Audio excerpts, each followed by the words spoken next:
Днес се впускаме в едно от най-мащабните и плашещи изследвания в историята на модерните конспирации. Проектът «Синият лъч» не е просто теория. Това е цялостна визия за подмяна на реалността. Ще анализираме план, който според мнозина цели да ни подчини чрез технологичен екстаз и масова истерия. Подгответе се за 12 минути, които ще ви накарат да гледате на небето по съвсем различен начин. Подгответе се за 13 минути чиста информация, която ще ви накарат да гледате на небето по съвсем различен начин. Започваме нашето разследване. Всичко започва в началото на 90-те години. Една епоха на несигурност, в която един човек решава да разкрие онова, което светът не трябва да знае. Серж Монаст, квебекски разследващ журналист, твърди, че е получил достъп до документи от най-високо ниво в НАСА и Пентагона. Планът е наречен «Синият лъч». Централната фигура в тази история е Серж Монаст, квебекски разследващ журналист, поет и есеист. През 1994 година той хвърля бомба в информационното пространство, публикувайки своята книга за проект «Синият лъч». Монаст твърди, че е получил достъп до документи от вътрешни източници в НАСА. Той описва четиристепенен план, който цели унищожаването на суверенните държави и налагането на нов световен ред чрез фалшиво божествено проявление. Монаст не е просто журналист. Той е поет и мислител, който вижда в глобализацията заплаха за самата човешка душа. Неговите проучвания го отвеждат в най-мрачните кътчета на властта. Той вярва, че елитите подготвят почвата за обединяването на света под една религия и една валута, премахвайки националния суверенитет и личните вярвания. През 1994 година светът е в процес на мащабна трансформация. Глобализацията започва да диктува правилата, а технологичният напредък става плашещ. Монаст вярва, че елитите на ООН използват този момент, за да положат основите на новия световен ред, използвайки технологии за контрол на масите. Монаст вярва, че елитите на ООН използват този момент, за да положат основите на новия световен ред, използвайки технологии за контрол на масите. През декември 1996 година, само 2 години след своите разкрития, Серж Монаст умира внезапно от сърдечен удар. Той е само на 51 години и е бил в добро здраве до този момент. Неговите последователи са убедени, че той е бил ликвидиран чрез психотронни оръжия. Смъртта му обаче само засилва интереса към неговата теория, превръщайки я в модерна легенда. Нека преминем към самата теория. Но гласът му не заглъхва. Неговото наследство се разпространява чрез подземни мрежи и ранния интернет, превръщайки проект «Синият лъч» в символ на съпротивата. Първата фаза е насочена към подкопаване на основите на всяко вярване. Тя включва пренаписването на човешката история чрез организирана илюзия. Планът започва с земята под краката ни. Според Монаст, НАСА планира да предизвика поредица от изкуствени земетресения в специфични райони на света. Тези трусове ще бъдат генерирани чрез технологии за нискочестотно излъчване, които буквално разклащат земната кора.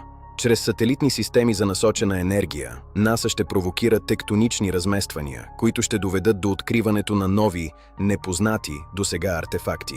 Тези трусове ще бъдат прецизно контролирани. Използвайки прецизни честоти, операторите на «Синият лъч» ще манипулират земните маси, за да ни покажат новата история, която са подготвили за нас.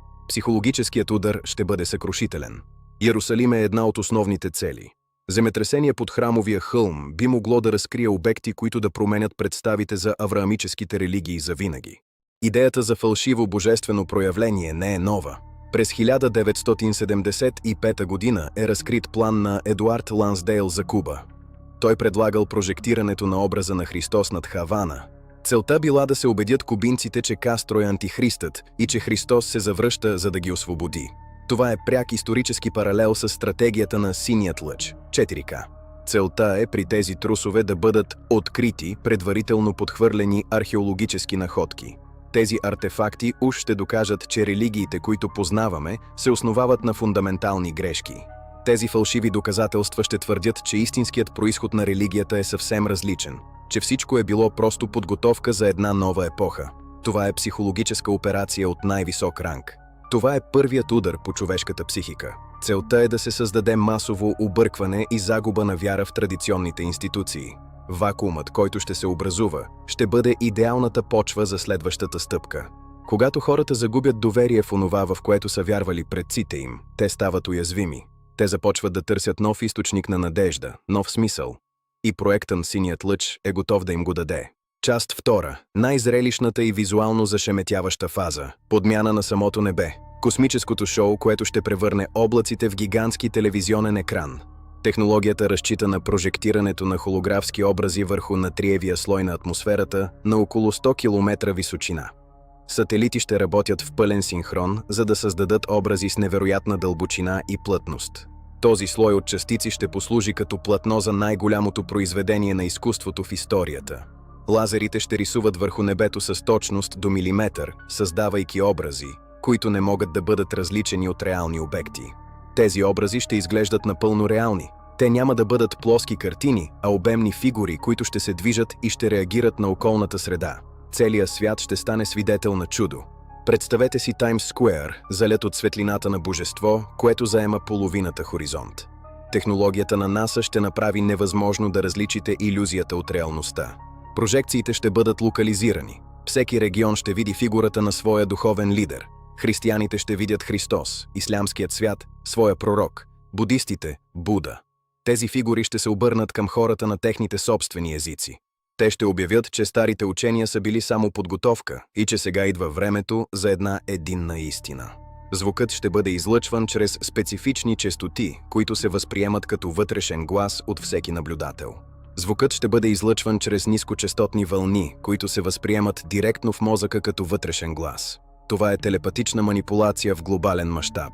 Това не е просто звук, който чувате с ушите си. Това е честотно внушение, което резонира в целия ви организъм. Ще се чувствате обгърнати от присъствие, което е по-реално от всичко останало. Те ще обявят, че старите учения са били само подготовка и че сега идва времето за една единна истина. Звукът ще бъде излъчван чрез специфични честоти, които се възприемат като вътрешен глас. Ще се чувствате обгърнати от присъствие, което е по-реално от всичко познато досега. Това е честотно внушение, което резонира в целия ви организъм. Всички божества ще се слеят в един единен образ.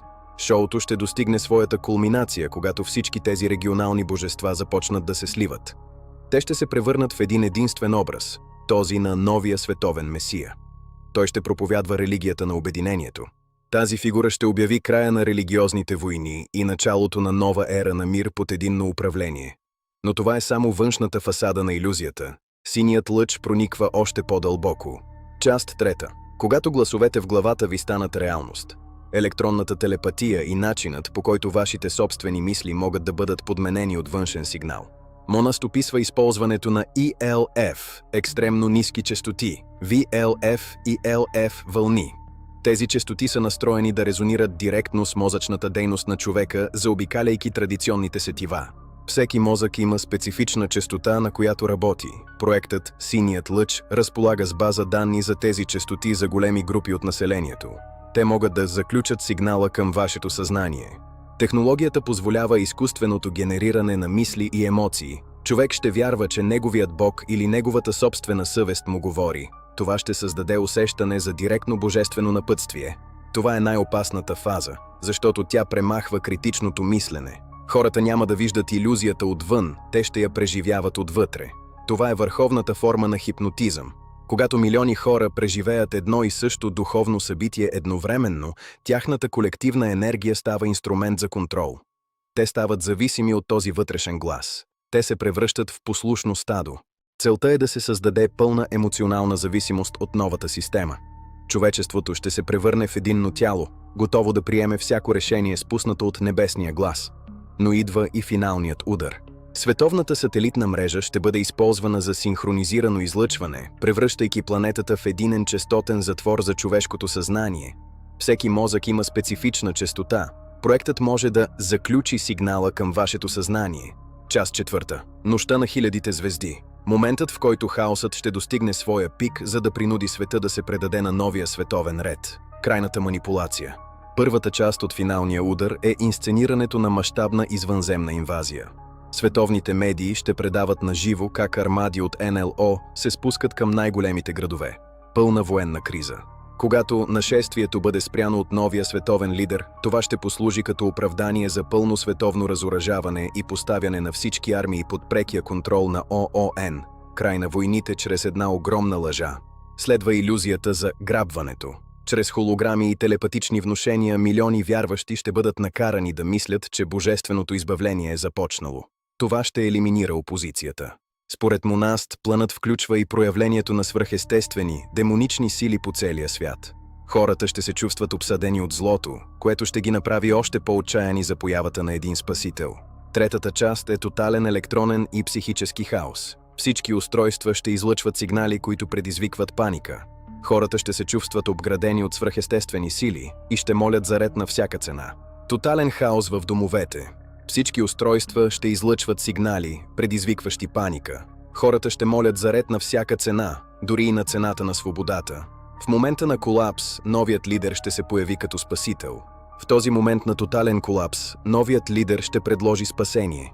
Той ще обещае сигурност, храна и единство, в замяна на пълна лоялност. Човечеството, изтощено от страх, ще приеме условията му без колебание. Световното правителство е родено. Така се ражда новият световен ред. Свят без национални граници, без религиозни спорове, но и без лична свобода. Свят управляван от алгоритми и холограми. Една вечна илюзия за благоденствие. Серж Монаст умира от сърдечен удар през 1996 година. Неговите поддръжници вярват, че той е бил елиминиран, но неговото наследство живее. Днес ние виждаме технологии, за които Монаст само е мечтаял или се е страхувал. Изкуственият интелект вече може да имитира всеки глас. Холограмите стават част от нашия живот. Вълните за мозъчна стимулация са обект на сериозни научни изследвания. Възможно ли е планът «Синият лъч» вече да се изпълнява пред очите ни? Наблюдавайте небето, но се доверете на разума си. Истината не винаги е това, което ни прожектират. Синият лъч може да е мит, но стремежът към контрол чрез технологиите е съвсем реален факт. Бъдете будни. Това разследване е посветено на търсенето на истината отвъд официалните версии. Благодарим ви, че ни придружихте в това пътуване. Светът е много по-голям, отколкото ни учат. Търсете го. Ако това видео ви е накарало да се замислите, абонирайте се за още разследвания. Истината е само на един клик разстояние. До скоро, когато отново ще надникнем зад завесата.